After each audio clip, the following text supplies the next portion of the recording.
అండి ఇదిగో ఇదే మన బ్యాంక్ ఇదే state bank of India. So ఇది అప్పుడు మా దగ్గరే మా ఈ ప్రాంతంలోనే ఉండేది. సో అప్పుడు ఎట్లా అంటే అన్నలు అని అంటుంటారు కదా, సో అప్పుడు వాళ్ళు వచ్చి పోలీస్ స్టేషన్ పైన దాడి చేశారు. దానివల్ల ఈ ప్రాంతాన్ని పైగా ఇక్కడున్న మెటీరియల్ ఏదైతే ఉందో దాన్ని తీసేసుకున్నారు గవర్నమెంట్ వాళ్ళు.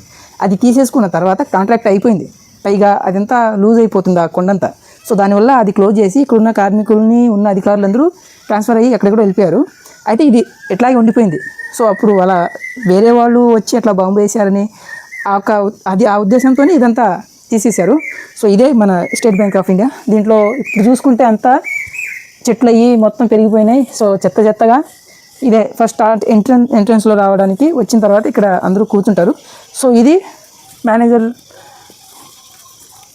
ఈ గదేమో మేనేజర్ గది. సో ఇక్కడ అంతా బాగుండేది.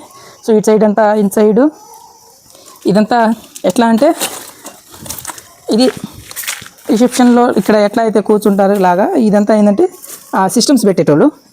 ఇక్కడున్న ఈ విండోస్ ఇవన్నీ బయట సైడ్ మంచి ఫ్రీ ఎయిర్ అనమాట. సో అలాంటి ఏసీ ఉండేది ఇక్కడ. సో ఇవి పాతబడింది కాబట్టి ఇదంతా ఇక్కడ ఒక సెక్షను, ఇదంతా లోపల ఉన్నదేమో డబ్బులు పెట్టుకోవడానికి సైడ్ అంతా పగలగొట్టేశారు.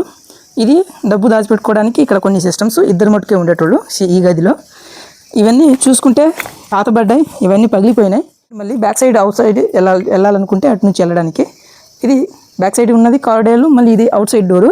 సో ఇదంతా పాతపడ్డది, పైన ఉన్న రేకుల షెడ్డే ఉండేది, పైనలోనే కట్టి ఉంది మొత్తం. సో ఇది పాతపడింది, పగలు కొట్టేశారు, అన్నీ తీసుకుపోయారు మన వాళ్ళు.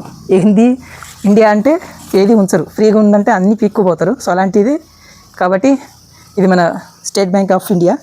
ఇదే పాత పడిన బ్యాంక్. ఓకే.